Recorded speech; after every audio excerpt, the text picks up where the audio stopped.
How come the camera's not working? Am I... Ah, I've got the wrong camera. Need to turn the camera around. Sorry. Yeah, it's looking at you, Michael. There we go. Everyone's like, that's not the rabbi. All right, that's not me. But we are live.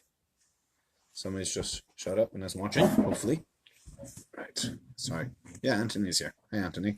And Suri's here. Could you get that chumash, please? Hi, Mike.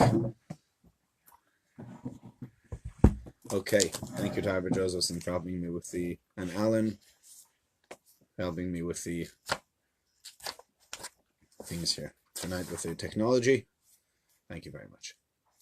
Right. Okay. We had a bit of a break. Hi, Jonathan. We had a break of a couple of weeks, and I'm glad to say that we're back. Thank you very much for those of you who are joining me in person. Thank you to those who are joining us live on Facebook. If you're enjoying this, please like it or share it, so make sure that other people get to see this as well.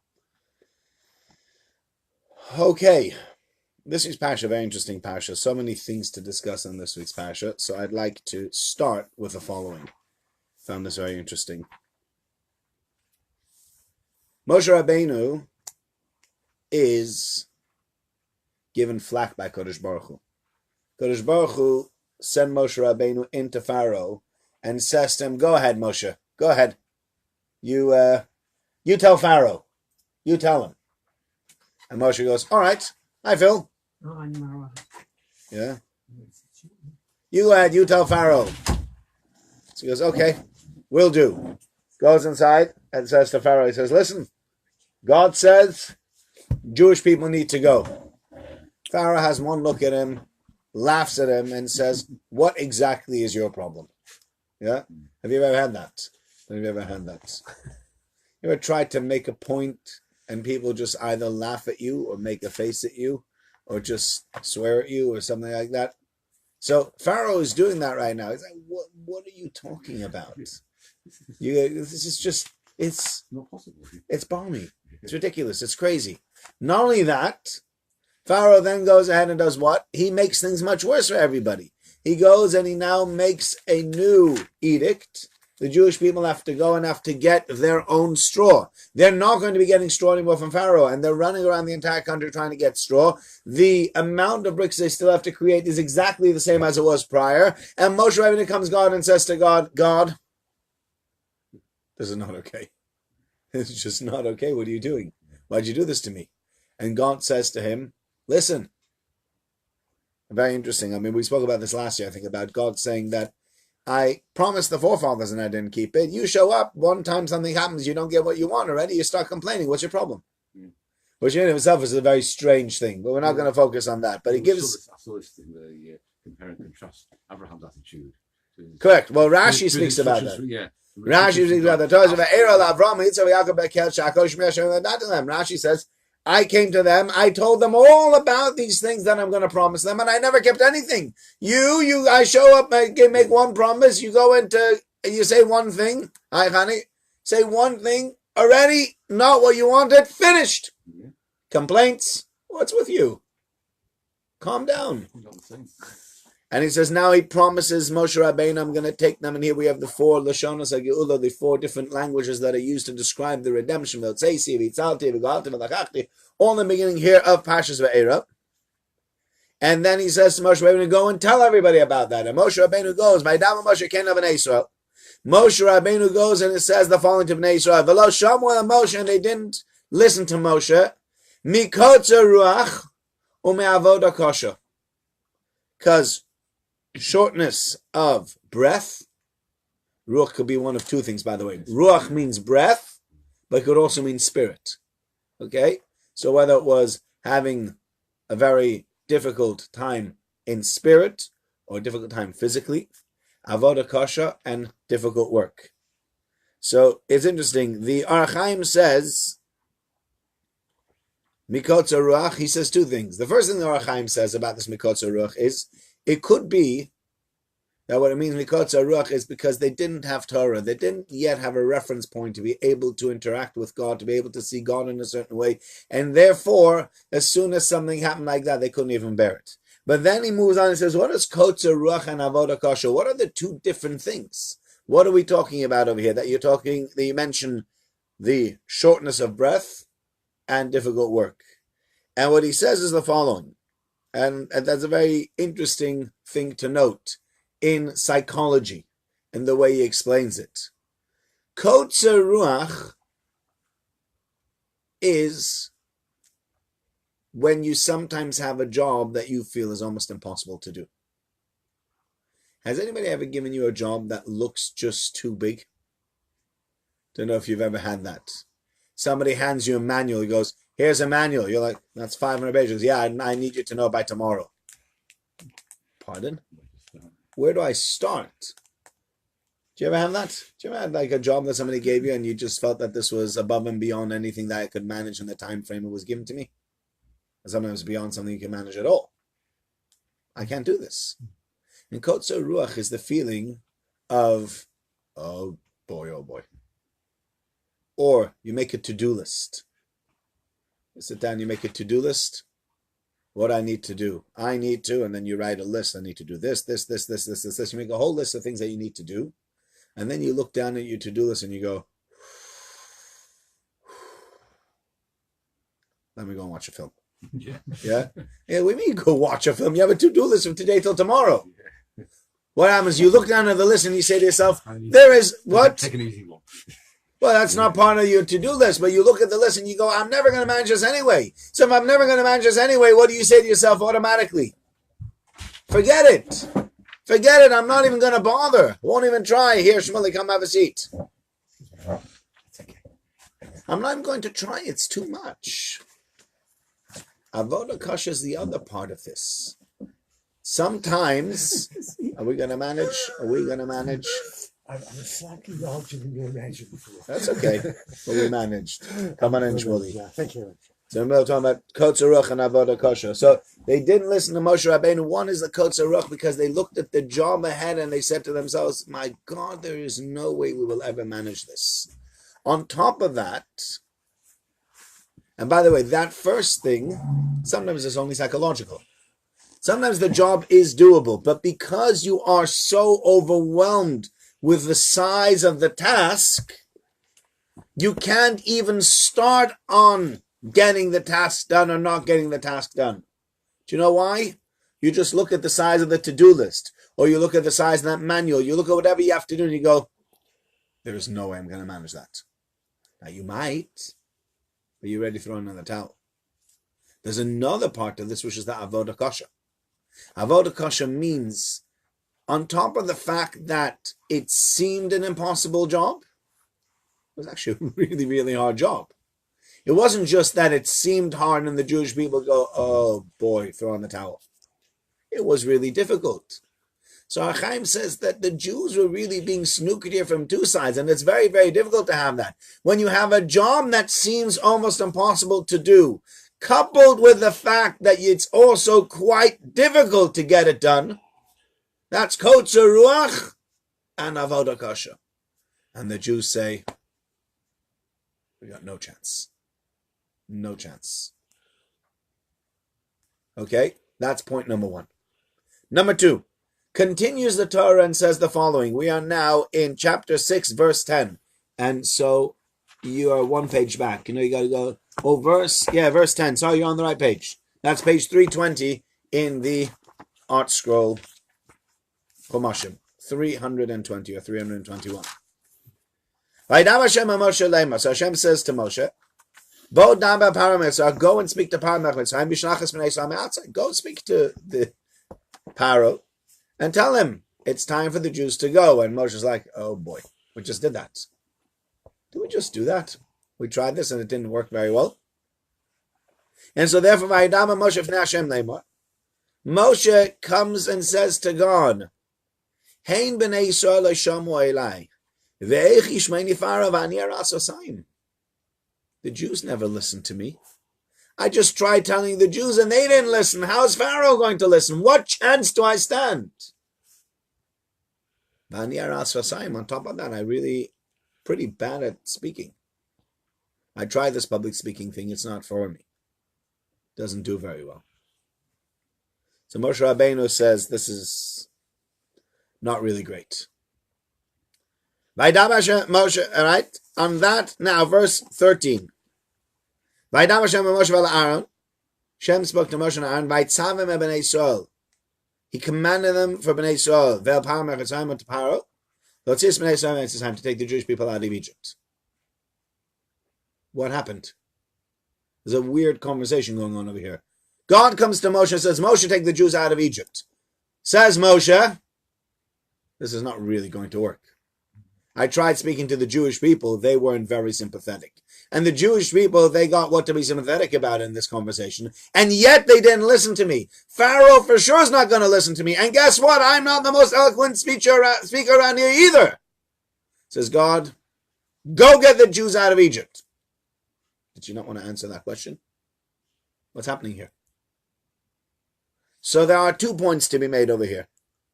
Number one, Moshe Rabbeinu, and this is an important part of this entire process, Moshe Rabbeinu picks up his hands and says, God, I'm out of ideas. I don't know what else to do. Finished, done, I don't know. Says God, that's what I was waiting for. This is a very, very important part in this entire story. Because you have to realize, if Moshe Rabbeinu still felt that he personally had any power to effect a change in Pharaoh or to bring the Jewish people out of Egypt, God would not have sent him yet to get the Jews out of Egypt. There has to be a point of hopelessness where Moshe, listen, Ivor, because this is important. It's not so much that Moshe Rabbeinu has to be hopeless or the Jews have to be hopeless. The point is, when Moshe says, I don't know what else to do, at that point, never is anyone going to turn around and go, do you know who took the Jews out of Egypt? Moshe. Yeah? Moshe was a great statesman. He was a great politician. He was a miracle worker. Says the Torah, no. Do you know what Moshe says to God? God, this is an impossible job. This is not going to work. Says God, that's what I was waiting for. I was waiting for the point where Moshe turns around and we can put this black on white in the Torah and we can tell the entire Jewish people, never ever think that Moshe Rabbeinu did any of this. Who did it? God. And only God. Moshe was only an emissary to do what God told him to do. And in order to show that that's where Moshe Rabbeinu was at, Moshe Rabbeinu needs to take a step back and say, I'm done. I'm finished. I'm out. Dragon's Den. I'm out. Yeah? Says God, that's what I was waiting for. I was waiting for you to say you're out. Now that you say you're out, comes part 2. I'm in. Right? Vaydaber Hashem. Now Hashem says to Moshe and to Aaron, Vayirtzavim Bnei Yisrael. Now I command you to go to the Jewish people. It is no longer in your hands. I am now doing this. Yeah? I'm commanding you to go to the Jewish people. I'm commanding you to go to Pharaoh. And I'm commanding you to take the Jewish people out of Egypt. How? Watch. I'm going to do this. Watch me do this. Do you see that? So there's really a very important thing over here. And by the way, I think Rav Hirsch says, not here, but he says it somewhere else as well. The fact that Moshe Rabbeinu says, V'ani aras v'saim, I am somebody who has terrible speech impediments. Says Rav Hirsch, why did we get somebody with speech impediments to become the leader of the Jewish people? Would you not want the guy to be eloquent? You want someone to stand in front of the Jewish people and to try to tell them about the mitzvos? Yeah? Do you remember Mazel Tov from last year? Yeah? We didn't do that, but yeah. Why? These other qualities are important. That's true, but more importantly, says Rav Hirsch, nobody will ever be able to say Moshe Rabbeinu bamboozled them all into it. He was a smart cookie. He was able to brainwash them. He was able to give speeches where, you see sometimes, and it sounds terrible to say this, but You watch the speeches, the way Hitler gave the speeches, Okay. Yamach Shemo, and the way he was able to whip up the entire public into a frenzy. And some people said it was an amazing talent that he had. And it is I don't know if I would go and start learning how to speak in public from Hitler. You know what I mean? Yeah.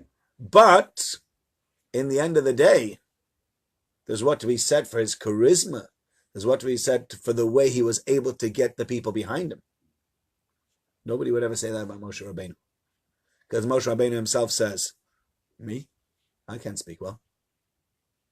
And yet the Jewish people still accepted the Torah. And they still took on everything.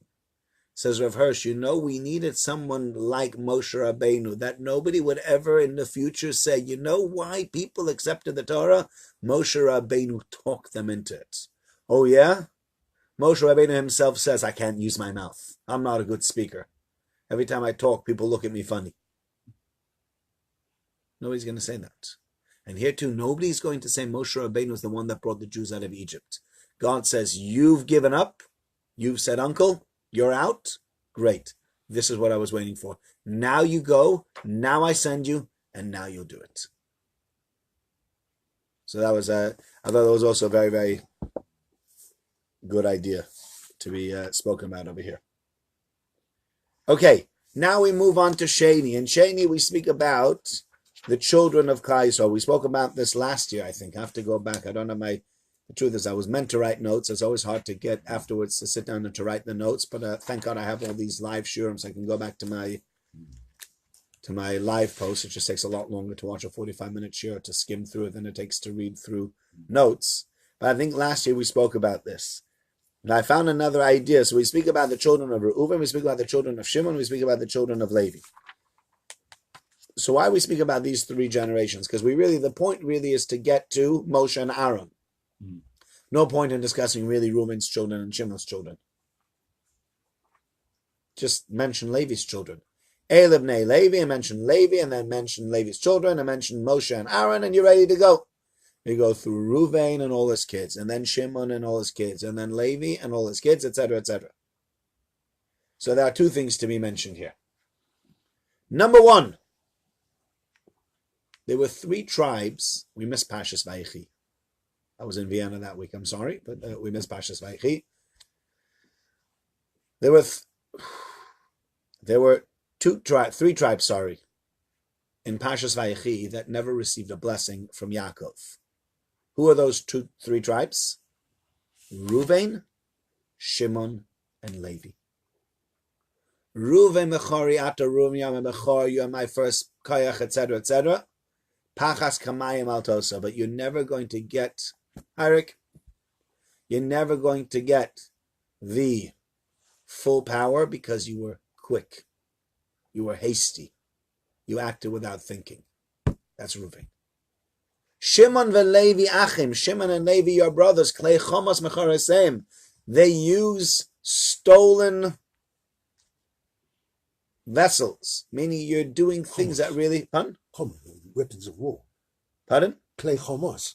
Violence. Yeah, okay, that's one. Chomos is one thing, but on the other hand, it also means stolen. But Rashi says it means that you took something that belonged to Esav. You were violent, and that violence is not really a Jewish trait. And you were very violent in taking over that trait and killing out the entire cities of Shechem. What'd you do that for? And therefore, Besodam al Tovanash, we call them Kivodi. I don't want to be together with them. And I'm going to spread them out over all the Jewish people. Levim didn't get any proper land. They got cities here, there, and everywhere, and had to run around taking Maser. It wasn't so easy for the Levi. Phil and Elliot. Not always so easy. Still isn't so easy, right?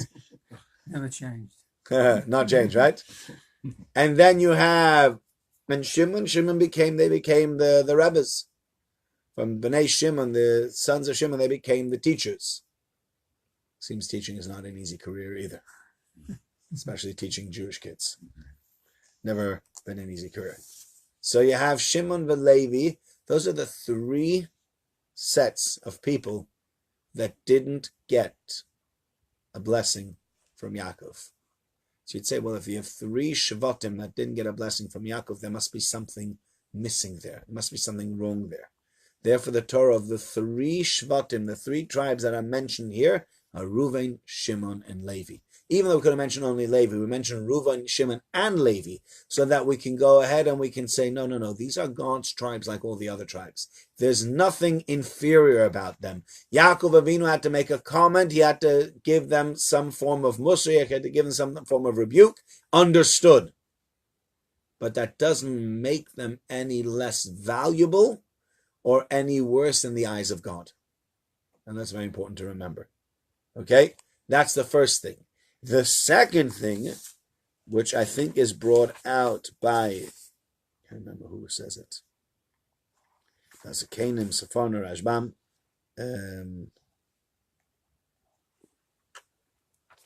Let's see who says it. I don't remember who says it. Safana says it. The tribe that lived longest was the tribe of Levi. Of all the different tribes, Levi lived longest. And Kehos lived a long time, and Amram lived a long time, and they were some of the greatest people amongst the Jews. And Sepharno says there's a reason why these people, the tribe of Levi, became so great. They had parents and grandparents that educated them in a certain way, in an even higher way, and an even better way than all of the other tribes. And therefore Levi was there to educate. He lived the longest and was therefore there to be able to educate longer and better than everybody else. And that education made the difference to have children and grandchildren, and even Amram and Moshe and Miriam, all because of Levi's input into his family. That's an amazing thing to think about. The input of a parent or a grandparent or even a great-grandparent can have a certain family.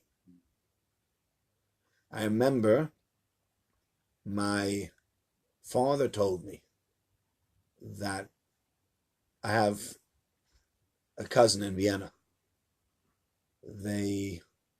It's my father's sister's children. So they had one boy. And they have one boy. They have two girls and one boy. And they had an elderly grandmother. She was called the Baba. Mm-hmm. That's what she was known as, the Baba. I think the Baba lived to over 100, if I remember correctly. Baba lived a very, very long, ripe age. And the Baba was a frum lady. And she came once to my father, and she gave him a lot of money, a certain amount of money, and she said, take this money, hold on to it, and when my grandson is old enough to go to yeshiva, I want you to take that money to pay for him to be able to go to yeshiva. That's amazing. That's foresight. That is a great-grandmother saying, and she wasn't around anymore by the time he was 18. I think she passed away. I always remember when, more or less, she passed away, because I remember there was an Avram Fried concert in Vienna. There was almost never a concert in Vienna. And I must have been somewhere like between 5 and 8, somewhere in that region, between 1985 and 1988, somewhere in that region. And she passed away the night of, because I know they never came to the concert. I always remembered as a child, they never came to the concert because the Baba was sniffed her. Yeah. But, and he only went to yeshiva much, much later. 94, probably went to yeshiva 9-10 years later. But even before then, that was the foresight. As parents, to have that foresight and to be able to educate your children and your grandchildren to go in a certain way, it's a beautiful thing. I was at a bar mitzvah last year, and a grandparent got up at the time and he spoke, and he said, I am giving you, my grandson, a certain amount of money. I've put it in your name and your sister's name. So his sister's probably 2-3 years older than him. And this is a charitable trust. And the two of you will have the opportunity to use that money and to give it to charity. Okay? And I'm assuming it wasn't £100, right? Because he wouldn't create this whole charitable trust and bank account for 100 quid. Just give him £100 and tell him to give it to charity. It must have been a decent sum. Yeah. Charitable people, wealthy charitable people. Needs administering, yeah. Pardon? Something needs administering. Yeah. But the point was, and that's a beautiful thing, for a grandfather to do this for his grandchildren that have now become bar mitzvah, and the daughter was a little bit older than bar mitzvah age, probably 15, 16, something like that. But he says, I'm giving you responsibility to learn how to give charity and to learn how to give charity properly because I'm putting a good sum of money in there. Charity is something that you learn. Being charitable, for most people, it doesn't come easily. Everyone always says, how many times have you heard this? If I had money, do you know how charitable I would be? God, if I won the lottery, if I won £100 million, 90 would go to charity. There are people who say, talk big like that. What do I need £100 million for?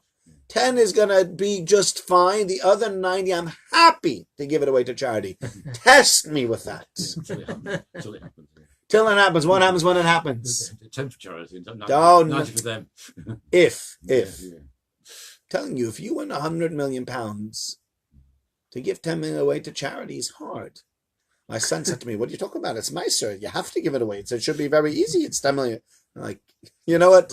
When it happens to you. Wait, Mitzvah Hashem, when it happens to you, when you have that much money and then you have to decide that it's easy to give away Meiser, that it's easy to give away to 10%, when it's so much money, then we'll talk. It's easy to talk when you don't have the money. You know, when you don't have, it's easy to say. It's easy to say when you're not in government that will pay for everybody who goes to university can get free tuition fees. I have to foot the bill. Maybe they will, maybe they won't. I don't know. I'll make the promise for now. If I go into government, I can always say, well, it's not going to work. Yeah?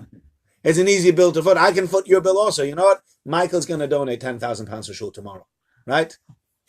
It's very easy for me to say that. Well, when Michael does it or not, it's a whole different discussion. Right? You know, it's Michael's money. Michael's like, well, what are you talking about? Yeah?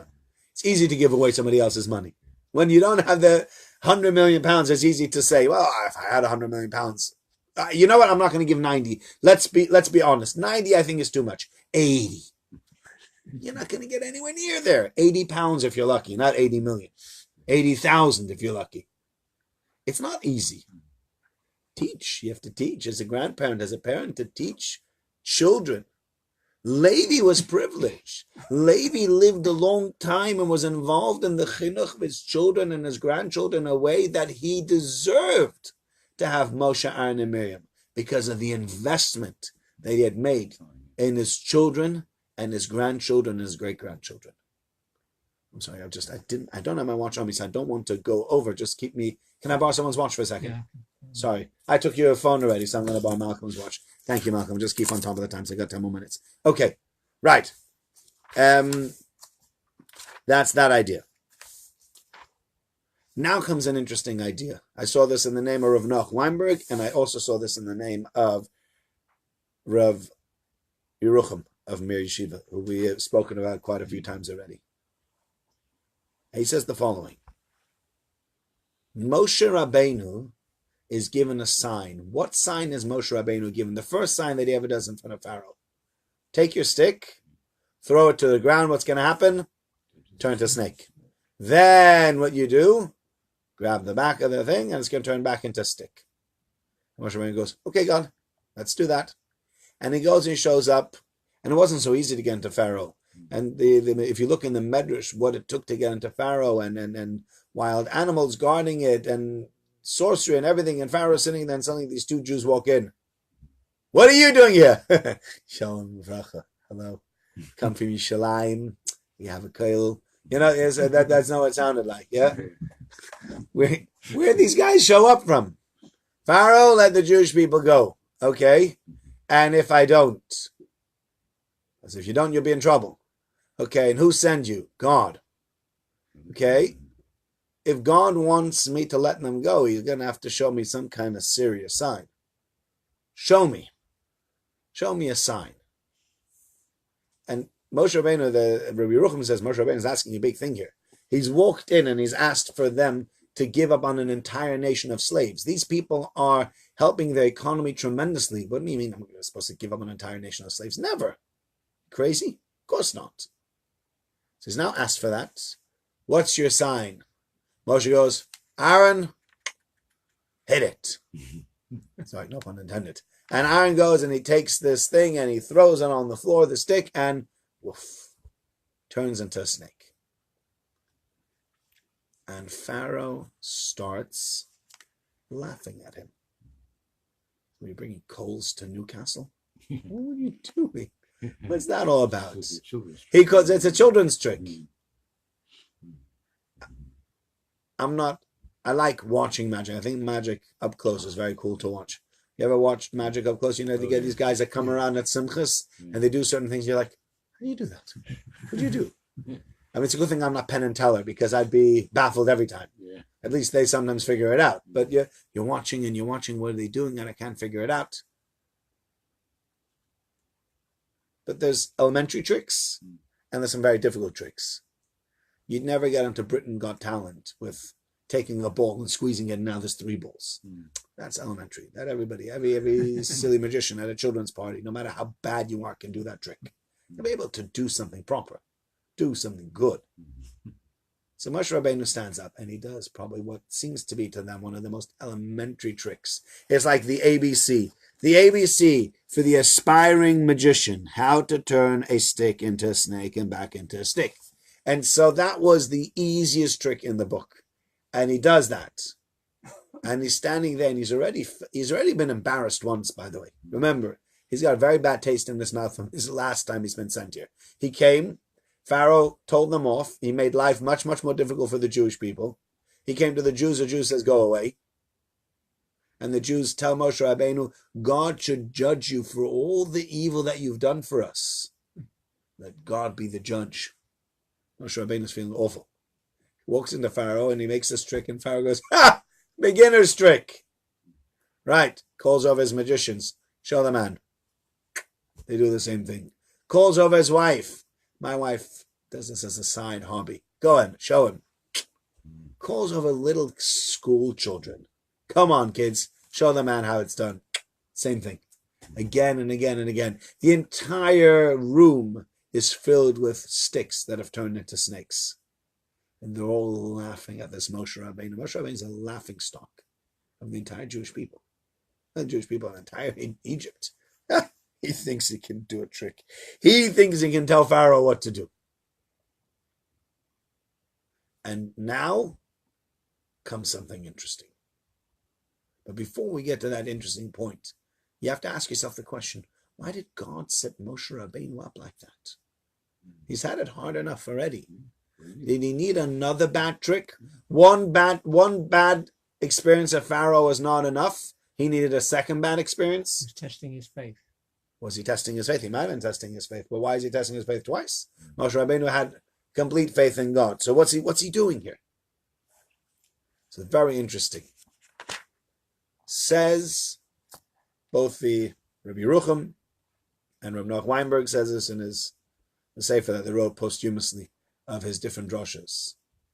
He said, imagine if Moshe Rabbeinu had gone in there and Moshe Rabbeinu had started off with this whopper of a trick. What would Pharaoh go? All right, not bad, whatever. But God wanted to make things embarrassing. You know what's really embarrassing? When you get shown up in front of everybody. So first you had to do the trick that looked really, really simple. And Moshe Rabbeinu does that trick. And Pharaoh starts laughing at him. You crazy, deranged individual. You show up over here and do this stupid trick that I've seen 1,000,001 times? What's your problem? Egypt's Got Talent. You don't belong here. 4 X's. A whole bunch of people making fun of him. Moshe Rabbeinu picks up his stick again. It turns into a stick. And then the stick swallows up every single other stick in the room. And now Moshe Rabbeinu has pulled something really big off. Because they're all going like, how did he do that? What was that? But imagine, who did he pull off that trick in front of now? The magicians and Pharaoh's wife and all the school kids who are all standing there and laughing at Moshe Rabbeinu. They knew how the original trick was done. So They couldn't do part 2 of the trick. Yeah. The original, that's an easy trick. That's a Moshe Rabbeinu. What do you know? You don't know how to do witchcraft. You're an idiot. Whoa. What was that? Have you ever had something from the guy you didn't expect it? You ask a question. In classroom, this happens sometimes. You ask a question, and the one guy that you say to yourself, you have to prepare nowadays. You have to create not only a lesson plan, but you have to know who are the stronger kids and the weaker kids in class, officially, according to Ofsted. And then you have to prepare your questions beforehand. And so you grade them and make them more and more difficult, but you go along, you get the kid that's not so clever first. You ask him the first question, the one that he can answer. You move on to the more difficult question to the kids that are mediocre, and then you get to the more difficult questions. Those are the questions you ask the very clever kids. And so that each kid feels very, very, I can answer a question. You make them feel very, very good about themselves. You know, sometimes you ask a very difficult question and nobody in the class knows the answer, and one kid raises his hand and you're like, all right, here's the joker. What's he going to say? Okay, go ahead. What do you have to say, Georgie? And he gives the answer and everyone goes, very funny, very funny. The teacher goes, hey, wait a second. That's correct. Where'd you get that? How'd you figure that out? And all the kids in the class go, what? How did he have the answer to something nobody else knew the answer to? Were you cheating? What'd you do? Just didn't expect it. Moshe Rabbeinu is now being brought into a situation, and he's bringing everybody else into the situation where they feel this guy has got no credibility whatsoever, and everybody's defenses are down. And that's what God wants. He wants their defenses to be down, because once your defense is down, if the little guy walks up and punches you in the face, he'll get straight through. When your defense is up, even if he's a big guy, I could shield myself. When my defense is down because a guy looks like he's about to fall over and then he knocks you in the face, then you're in trouble. And HaKadosh Baruch Hu creates a situation where Moshe Rabbeinu first gets laughed at, but he's got the last laugh because Pharaoh calls on everybody. And so now he's embarrassed in front of everybody, and he's not ready for that yet. And there's a similar idea that's brought later on. What's the first makkah? We'll end with this. What's the first makkah that happens of all the different makkahs? Is blood. Blood is a makkah against whom? Who did blood smite? Everybody, but most importantly, the river Nile. And what was their god at the time? They served the river. They served the river Nile. And so now they have a very, very difficult thing. Because as long as the Nile was still around, what would they say? Nile God is just not ready for you yet. When you overstep the boundary a little bit too much, our Nile God is going to come and show that Jewish God exactly what's what. Says God, okay, first things first, let's get rid of Nile God. Let's not even, I'll show you guys, Nile's got nothing on me. Yeah? If you have a bodyguard and somebody beats up the bodyguard, then you're really in trouble. If you had a bodyguard and two guys came over and they just absolutely beat the living daylights out of the bodyguard and they step up next to you and go, okay, we'd like to talk to you. Uh-oh. Nile was the bodyguard. He was the last stop before Pharaoh. And Pharaoh goes, I'm okay. The Nile's good. The Nile's going to save us. Says God, really? Nile's going to save you? Boom. Watch this. No more Nile. Nile turned into blood. Smells terrible, of rotting fish. Just terrible. Now, Pharaoh goes, oh God. Sorry, no pun intended. He goes, but we got nobody else who's going to save us. Says God, exactly. And now I'm going to give you number two. Now I'm really going to patch at you. And so Pharaoh slowly but surely is taken apart.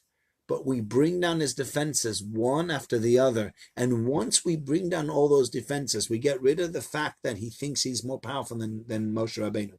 Because he calls everybody in and everybody's there. And all the different sorcerers and magicians are looking out at Pharaoh and going, and looking at Moshe Rabbeinu and going, this guy is a nothing and a nobody. And then Moshe Rabbeinu puts them all to shame. And they're already, uh-oh, this guy's good. And then we take the god of the Egyptians and we get rid of that one. And now Moshe comes in, now I'm coming after you. And Pharaoh's like, this might hurt. And so you watch how HaKadosh Baruch Hu builds up slowly to the final crescendo. He's building it up in a way that the Jewish people realize that God's slowly taking their side. And the Egyptians realize right from the start, we're up against something really big. we're up against something and someone that's not going to be messed with. That's just going to take us down. And that's what he does over here. Thank you very much for all of you who joined us live. Thank you to those of you who came in person. Please, if you did enjoy this video, share it, like it, pass it on to your friends. Thank you.